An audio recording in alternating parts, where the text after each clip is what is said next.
É hora de economia. Fernando Haddad quer criar um imposto digital sobre comércio eletrônico. O ministro da Fazenda diz que os consumidores não serão prejudicados. Luiz Arthur Nogueira chegando por aqui com a gente. Bem-vindo, Luiz. Bom feriado, boa sexta-feira.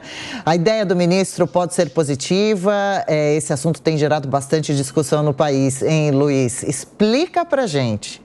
Adriana, aqui a gente explica e descomplica a economia. Bom dia a todos.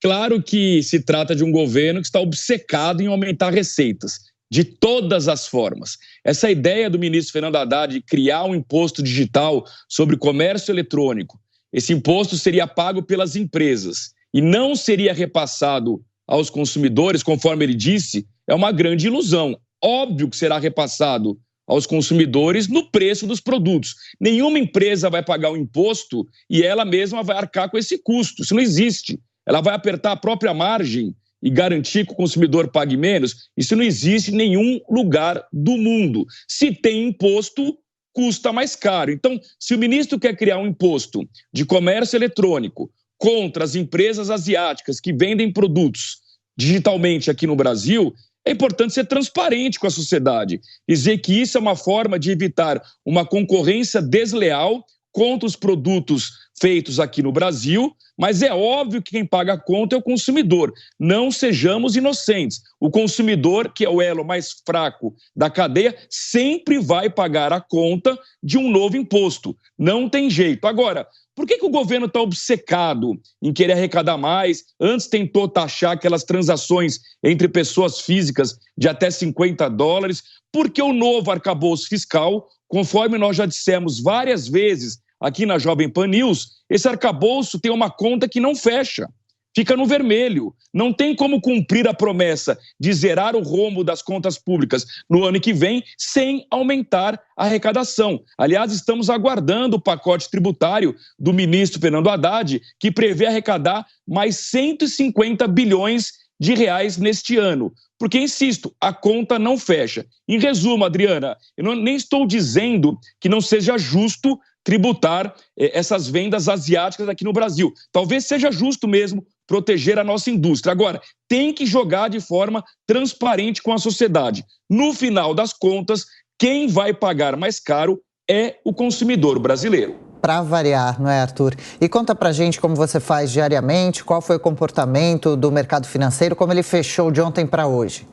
Olha, ontem, Adriana, até fechou de forma positiva. Conforme a gente vai ver no gráfico aí na tabela, o índice Bovespa aumentou 0,44%. Quem nos acompanha por imagens na TV Jovem Pan News, no YouTube, na Panflix, observa que foi uma alta de 0,44% aos 104.366 pontos. Porém, essa alta de ontem não elimina o prejuízo acumulado no ano até agora de 5%. Ou seja, quem investiu, por exemplo, R$100 mil na virada do ano em Bolsa de Valores, hoje tem R$95 mil, ou seja, perdeu 5% na Bolsa de Valores. Já no mercado de câmbio, na próxima tabela, a gente vai ver que o dólar caiu 0,60%, é vendido a R$5,05. O euro caiu 0,5%, vendido a R$ 5,53, e o Bitcoin caiu pouco mais de 2%, valendo $28.187. A Bolsa de Valores, de fato, só vai recuperar esse prejuízo de 5% se o Congresso melhorar o texto do novo arcabouço fiscal. O que é melhorar o texto? É focar menos no aumento de receitas e mais no corte de despesas. E, além disso, avaliar aquelas 13 exceções que foram colocadas pelo governo que não vão ajudar no controle de gastos. Ou seja, se o Congresso Nacional melhorar o texto do arcabouço, a Bolsa pode subir na semana que vem. Lembrando que hoje, Adriana, é feriado e não haverá pregão na B3. Perfeito, a gente segue acompanhando, aguarda também a semana que vem. Valeu, Luiz Arthur Nogueira. E conosco por aqui, comentando as principais notícias do dia, sejam bem-vindos, Luiz Felipe Dávila e Amanda Klein. Amanda, o reflexo do mercado financeiro nessa expectativa da aprovação do arcabouço fiscal e também o que essa discussão da empresa chinesa Shein trouxe para a gente acompanhar. Adriana, bom dia. Dávila, Thiago, os nossos telespectadores e ouvintes da PAN. O Luiz Arthur Nogueira basicamente resumiu o X da questão. Não tem como você cobrar o que eles chamam de digital tax, se espelhando no exemplo, no modelo da Amazon, que já põe a Amazon estrangeira, você vai comprar de fora, então já aparece ali para o consumidor separadamente o custo do frete, o custo do imposto, você sabe exatamente a diferença entre o custo da mercadoria e desses custos adicionais quando você está comprando de fora. Mas é lógico que isso vai ser repassado para o consumidor, não tem como. Qual a outra opção? Então a empresa vai diminuir a margem, vai se tornar menos lucrativa, vai embolsar esse custo, né? Vai encobrir isso, absorver isso?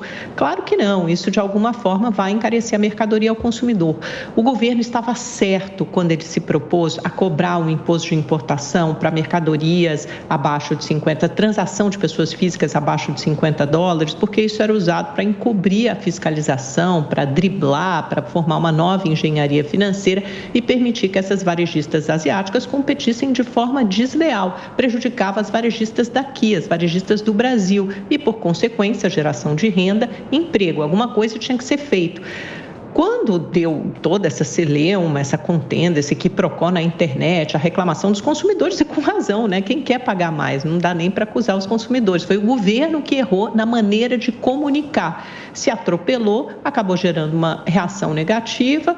O presidente Lula voltou atrás, exigiu que o ministro da Fazenda, Fernando Haddad, numa derrota clara para ele, voltasse atrás de algo que traria uma arrecadação de 8 bilhões de reais. Agora ele está tentando encontrar caminhos. Um dos caminhos é fiscalizar com portarias, resoluções da Receita Federal, dos Correios, contar com esses parceiros. Mas isso não será suficiente, porque essas mercadorias, a quantidade é infiscalizável. E ele é pressionado, por outro lado, pelas empresas varejistas brasileiras. Claro, elas formam um conjunto, tem reuniões com o ministro da Fazenda e disseram, olha, então a gente continua no mesmo mato sem cachorro, né? A gente precisa que essa concorrência desleal seja debelada ou minimizada, amenizada de alguma forma.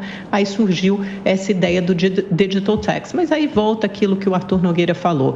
Tem a ver com o arcabouço fiscal, o governo precisa de uma arrecadação surreal para que o arcabouço pare de pé, para que ele faça sentido, para que você zere o déficit primário já a partir do ano que vem e comece a gerar um superávit primário de 0,5% e depois de 1%, dificilmente atingiremos esse ponto, e aí tem a ver com a repercussão negativa no dia seguinte da chegada do texto ao Congresso no mercado financeiro, porque o mercado se deu conta de que a forma de enforcement, né, de obrigar o governo a cumprir aquelas regras fiscais é muito frouxa ou praticamente inexistente.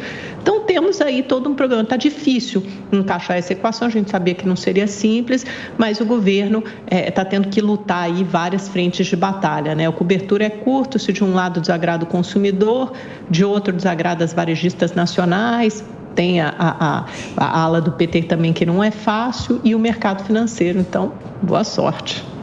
Luiz Felipe Dávila, quando se fala em aumento de imposto, é claro que é o consumidor que vai pagar a conta. Eu lembro que em 2019 o secretário Marcos Sintra, do governo da Receita, foi demitido por cogitar um imposto digital. Claro que são casos diferentes, mas quando se fala em aumento de imposto, às vésperas também de uma discussão de reforma tributária, isso nunca agrada, né? Bem-vindo. Muito bom dia, Thiago, Amanda, Adriana e toda a nossa audiência da Jovem Pan.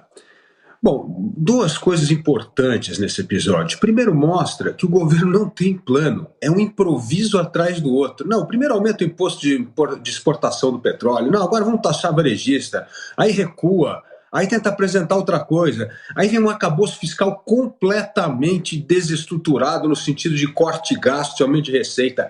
E cada vez que o governo aprofunda em alguma coisa, mostra que é um plano improvisado, sem consistência nenhuma, e que só tem uma coisa, aumentar a arrecadação via aumento de imposto. É inacreditável.